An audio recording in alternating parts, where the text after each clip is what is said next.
Welcome to the Healthcare IT Today CIO podcast. I'm John Lynn, the founder and chief editor at Healthcare IT Today, and I'm excited to bring you the most practical healthcare CIO insights and perspectives. We know your job is challenging, and we want to help you be more successful. And today's guest is Dr. Mark Weisman. He's CIO at TidalHealth. Welcome, Mark. Hey, thanks for having me.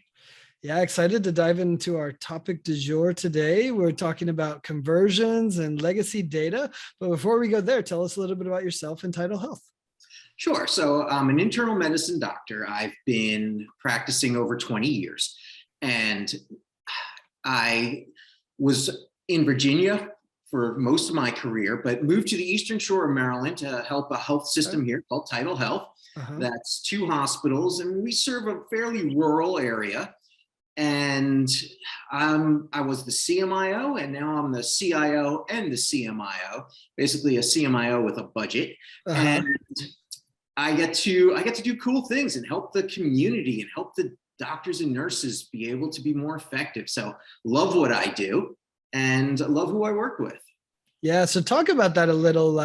You kind of pointed out you're CMIO with a budget. So yeah, what was that transition from CMIO to CIO? What did that change look like? And do you suggest it for other CMIOs? I think it's great for other CMIOs. And I think we're seeing more of this, for other CMIOs. We're seeing this change where the CMIO can do many of the CIO functions fairly easily. That whole, the EMR bit, the CMIO's got that part down really well. All right, you got to add in some cybersecurity and learn a little bit about cloud infrastructure. So you got to learn a little bit, but I have a really, really good person who does the hardcore tech stuff. I'm not looking at packets going over the wire. That's not me. But I've got someone really good who can do that when something's not working right. And so it's a little scary, I think, for doctors to say, okay, I'm going to try to make that leap to CIO. It's not an insurmountable leap. Yes, going back to school for some more classes on cybersecurity. Yes, absolutely, I'm doing that. That's my night job, but it's totally worth it. And so I get to take all that knowledge that I acquired from the medicine side, but now I have resources that I can help deploy towards making some of these problems better for the front line. I know what those problems are. I've lived them. I know exactly where the pain points are. And I happen to have a really strong business background as well. So I understand what the CFO wants and what they need to be supported and how to make the organization more efficient with technology. So I get to do that too. I just get to play with toys all day. That's yeah. Really No, I think that's interesting. It's the eternal question. Is it easier to teach a doctor tech or a tech person healthcare? It's the eternal question. Although, the best argument I've heard for a CMIO not to become a CIO is because they need more doctors. We're running out of them. There is truth to that. But you need someone who understands the technology, the clinical, knows how to lead, knows the business. That's all. Absolutely. Find one of those. Yeah, that's all it takes. Just those 3 degrees. No, you're right though. I mean, I think it's true. Anyone could learn it, right? If they take enough time and, have some, and do the work. So now it's interesting, TidalHealth moved from Cerner to Epic. So talk to me about that process and maybe what lessons you learned during that move. Sure. So our flagship hospital, I guess the larger hospital, was on Epic, and we merged with another hospital up the road, and they were on Cerner.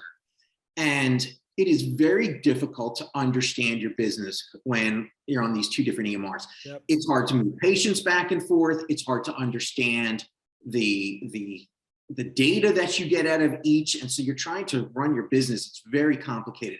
Nevertheless, after saying all that, the best EMR in the world is the one that you're currently on, because switching is painful. And the lessons learned is you got to figure out what you want to take out of that old EMR and bring it over, because having the doctors and nurses running in 2 screens, you got Cerner up on one screen and Epic on the other, and you're trying to copy and paste data back and forth. I don't recommend that. It's not ideal. but it's going to be necessary because you can't take everything, and you're not going to know everything that you're going to need. So you pick the important points. Governance matters on this one. So talk to me about that. How did you approach that legacy data, from, when you did the move from Cerner to Epic? Like what did you need to move, and what did you choose? It sounds like you didn't move everything. You can't move everything. It's probably cost prohibitive to move everything. So how did you approach it? So we're still in the process of doing it. For go live, we knew we needed like the most recent labs and the doctor's notes. That was going to be really important. Gotcha. The billing staff, we kind of said, you're going to have to go collect the insurance information again. There's just no time to get that stuff to come in. But finance likes having that stuff. So we said, look, we're going to archive that because we're in a situation where we were buying Cerner and it was hosted with them. So when Cerner goes away, poof, the data's gone. It's not like we have access. So we've got to bring that data, we've got to archive it and make it available for those people who are going to need it. But it's, 3 years ago, we needed to go back and look at something. It's that kind of one-off. It's important for healthcare, but it's not the most current stuff. We know we need to bring the most current stuff right to the fingertips of the doctors as easy as we can. So it's a tough process. Interesting. So you decided to divide it, the labs, the notes you converted and moved from Cerner to Epic, and then the other you decided to archive. Harmony is providing that archiving solution, and that's what you decided to do there?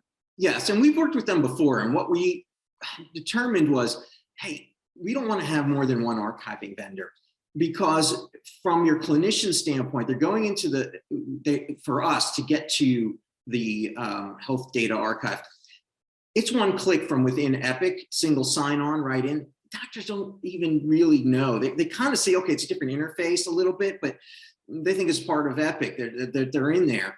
Imagine that you're going to take them into a different experience for a different set of data. That's not a good experience. So right. We've worked with them before, and they did a really good job for us in terms of making the data easy to find. And that's really what the doctors and nurses want. They don't want to go spending hours digging through legacy archives. They want the stuff at their fingertips. So that's what we're achieving. That's what we're still working on the Cerner part. It's not done. It's a 12-month project to get all of that data over. So it's a lot, because we're also talking about bringing over, everything was in Cerner, the billing, the front office, back office, all of it, all the appointments were in there, everything. Yeah, absolutely.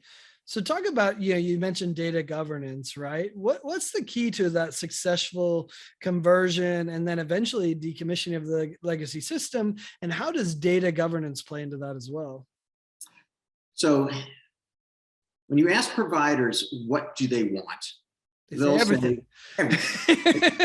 So I have a friend, and I call her a digital hoarder. And it's because she doesn't throw out any piece of digital data ever. And it's fine. And so we roll with it. But it's so much easier if you can say, this is what's important.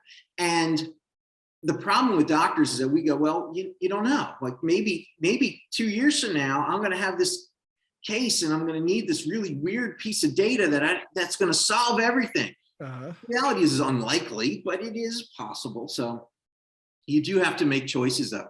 And so you have to go through your note types. All right, we're going to take the history and physicals and the progress notes, but do we really need the telephone encounters? Well, it's a piece of the chart. Maybe you got to make that choice. Someone's got to make that. And so that's where you got to get your clinicians together, and they got to make that choice. And it's a tough choice, but it's a lot better outcome if they've made the choice. And then when they say, I can't get to X, it's, well, remember, we sat down together and we made these decisions.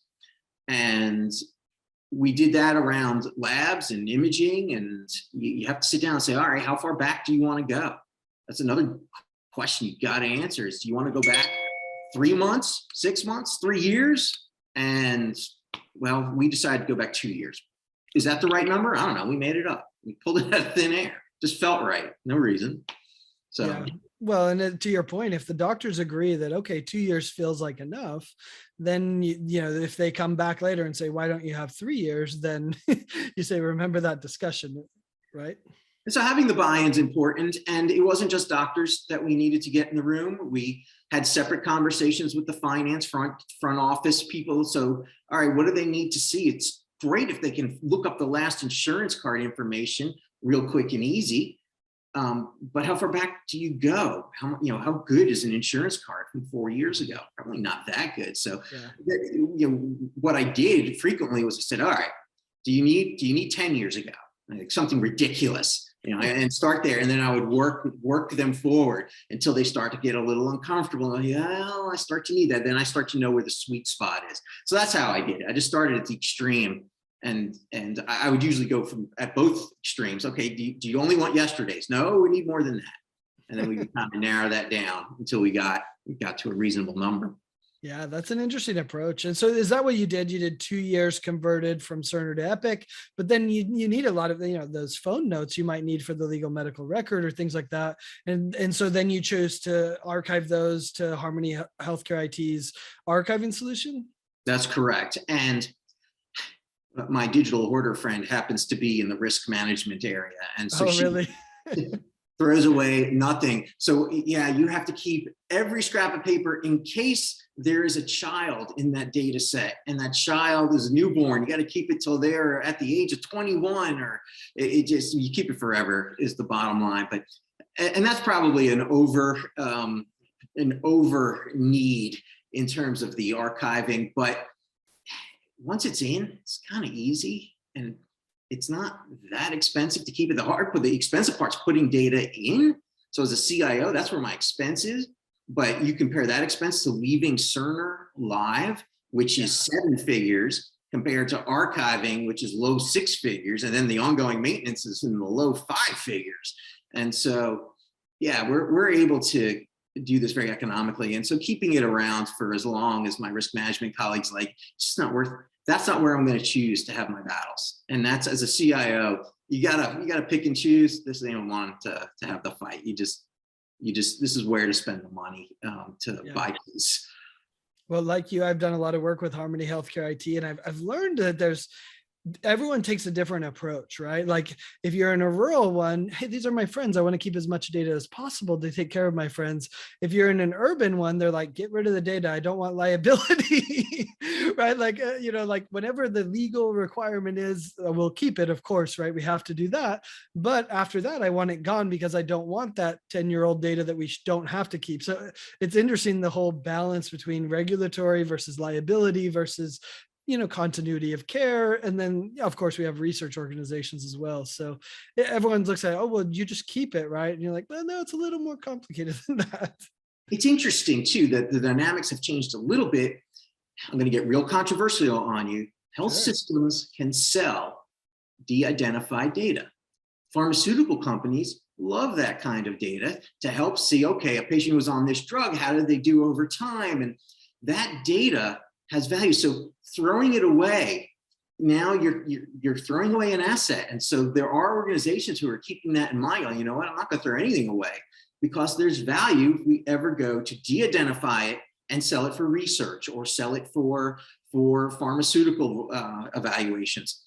That leads to that hoarding mentality. You keep it then forever in case there's one day financial value to it. So it's a little controversial. We don't do this at TidalHealth yet, but I can picture one day the time will come where there are healthcare organizations who have come out publicly and said, look, we're going to de-identify that data and help the health systems move forward in terms of research by pooling all this data together. Yeah. And what I've found is that, a patient with a chronic condition wants that data shared so that they can discover the clinical trials and things like that. So there's definitely a move that direction. Absolutely. What advice would you have for maybe another CIO who's going through kind of a similar process? Any lessons learned that you're like, oh man, I wish I would have thought about this before, or something you did that you're like, I'm really glad we did this? Starting early on this process, you can't ever have enough time. And so we tried to do the conversion in 9 months. We really needed more. We were able to get it done, but there was a decent amount of stress on the team and a lot of long, late hours worked. I would recommend leaving as much time, more than a year if you can, if you know you're going to be doing this, and starting that governance process of figuring out what do you want. And then what caused a lot of the delays is when you're leaving an EMR vendor, they're not really lining up resources to help you. And I get it. Their business is to bring in new people, not to help existing ones leave. And so things slow down when you go to get that data out and how it comes out, and working with your archiving solution people about what they need to get the data right. And that tends to be relatively easy. But then getting the data from the vendor and the contracting that has to go on around that, get that done early. That's my advice. It takes a lot of stress off when that's done. Well, it's good advice. I've heard that before, right? Where people delayed it and they're like, oh, wait, yeah, what about the old data? Because we're so focused on like, what's the new workflow and what's the mapping and how do we train our staff and all that. You're like, oh, wait, what about the old data? And sometimes it becomes an afterthought. So that's great advice. Moving kind of beyond this project, what are some of the other exciting projects you're working on that, you got some AI going? What's interesting happening in your organization? So healthcare is a little far behind in the use of voice technology and that voice interface. So I can tell Alexa to order me a pizza, which she probably just did now that I said that. Yeah. And so, great, but I can't tell my EMR, hey, order me a CAT scan. And so I'm starting to line us up and position us for that eventual transition. I think that will happen.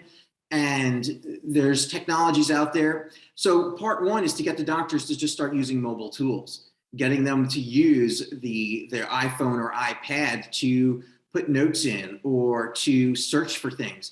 And there is technology today where you can say, hey, Epic, show me the last colonoscopy. That's great.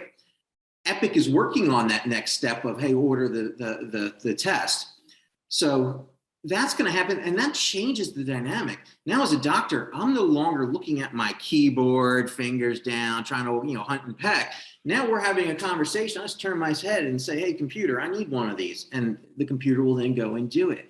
That is phenomenal. We're really not quite there yet. It's not that easy, but I'm trying to position us and get the bleeding edge people who want to be doing that in our organization started, get them moving forward on some of that initiative. So that's just one. And yeah, that's artificial intelligence. That's the processing the voice information behind the scenes. And I'd say the other one in using some artificial intelligence has to do with, we're trying to make it so that the back office is efficient. We have hundreds of people behind the scenes that shuffle paper around, literally paper, fax machines where you still hear the fax tones going. I mean, it's only in healthcare. And so the insurance company says, we're not going to pay that claim unless you send us the note. So there's a human that goes into the chart, gets the note, faxes it, sends it up to a portal or something. Well, turns out robots can do that. Artificial intelligence can recognize what's a note and that the insurance company wants it and connect those dots and send that information.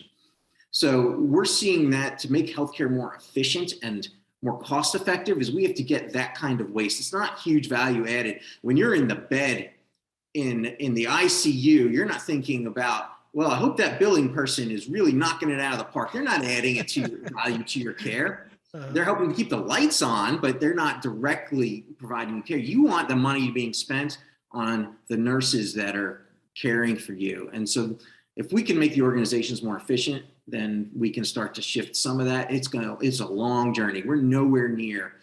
And also for the people who are doing that work now, don't worry, there's plenty of work still to do. It's just the more complicated things. Let the easy things, the mundane things that drive them nuts, let the computer do that. Yeah. And there's some good digital fax so you can get rid of that fax sound too. But, the voice comment is interesting though, because it is such a cultural shift, right? I mean, even in my house, starting to use the voice technology, it took a little while, but now, interestingly enough, I was sitting in a hotel room and I wanted to know what time it was. And I was about to ask my voice assistant, I was like, oh yeah, I'm in a hotel room. I don't have it.